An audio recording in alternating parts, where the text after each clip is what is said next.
কি বলতেছে আগের মতো পুলিশ চলে আসছে, আমরা কি আগের পুলিশকে দেখবো না জনগণ পুলিশকে দেখবো, কোনটা নিশ্চিত করবেন? এখন কি আগের সরকার আছে? না, সেটাই নিশ্চিত করবেন কিনা। এখন জনগণের সরকার এবং এটি সুষ্ঠু, নিরপেক্ষ, গ্রহণযোগ্য, বিশ্ব স্বীকৃত নির্বাচনের মধ্য দিয়ে গণতান্ত্রিক রাজনৈতিক সরকার প্রতিষ্ঠিত হয়েছে। সুতরাং আগের সাথে তুলনা করলে চলবে না। দ্বিতীয়ত, আমি প্রথম দিনেই মন্ত্রণালয়ে যোগদান করার পরে আপনাদের নিশ্চয়ই মনে আছে বলেছি যে চেইন অফ কমান্ড থাকতে হবে, এস্টাবলিশ করতে হবে।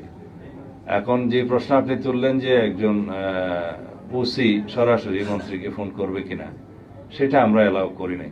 তবে মন্ত্রী যদি প্রয়োজন মনে করে যে কোনো লেভেলে যোগাযোগ করার, সেটা করবে, কিন্তু চেইন অফ কমান্ড ব্রেক করে যেন নিম্নপদস্থ কর্মকর্তারা তার উপরস্থ কর্মকর্তাদের ডিঙ্গিয়ে সরাসরি তার উপরস্থ কর্মকর্তাকে যোগাযোগ না করে, এটা বলা হয় চেইন অফ কমান্ড যেন ব্রেক না করে, সেই সিস্টেমটা আমরা চালু করেছি। ইতিমধ্যে সেটা প্রতিষ্ঠিত হয়েছে। এই মেসেজ আমাদের ডিপার্টমেন্টের সবার কাছে গিয়েছে। তবে পুলিশ কমিশনার বা আইজিপি যদি মনে করে যে কোনো লেভেলে উনি যোগাযোগ করবেন, সেটা করতে হবে কাজের প্রয়োজনে। এখানে চেইন অফ কমান্ডটা বজায় রাখতে হয় নিচের থেকে উপরে, কিন্তু উপর থেকে যে কোনো প্রয়োজনে যে কোনো লেভেলে যোগাযোগটা রাখবে, যে কোনো পর্যায়ে, সেটা নিয়ম। আমার মনে হয়, আশা করি আপনার আনসারটা পেয়েছেন।